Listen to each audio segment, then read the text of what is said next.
Smell का क्या आ रही है? ये धुआं, गैस खुली हुई है। माँ जी, माँ जी, रोक नहीं पाती। अरे यार नीतू, मैंने कहा था ना कि मुझे प्राइवेसी पसंद है। और ये मेरी गवार सास नींद हराम करके रखी है, इतनी रात में आई है ये।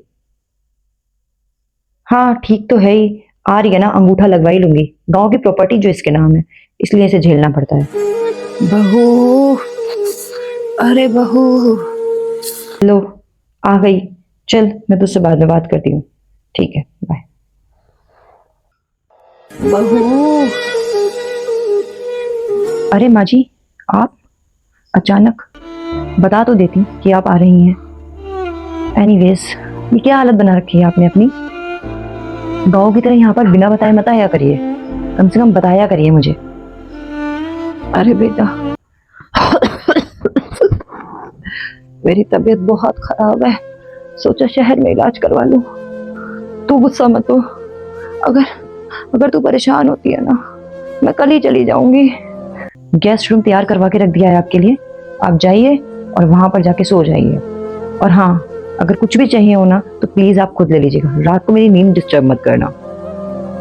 कहीं मैं गलत तो नहीं आ गई।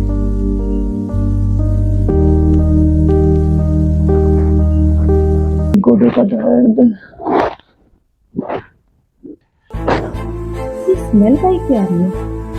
ये धुआं, गैस खुली हुई है। माँ जी, माँ जी, मैं उठ नहीं पाती।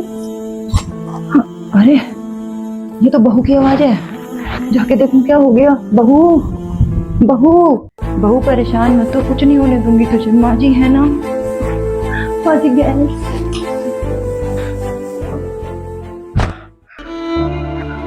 माँ जी, आपकी तो तबीयत खराब थी, फिर भी आपने मेरी जान बचाई, अपनी जान जोखिम में डालकर।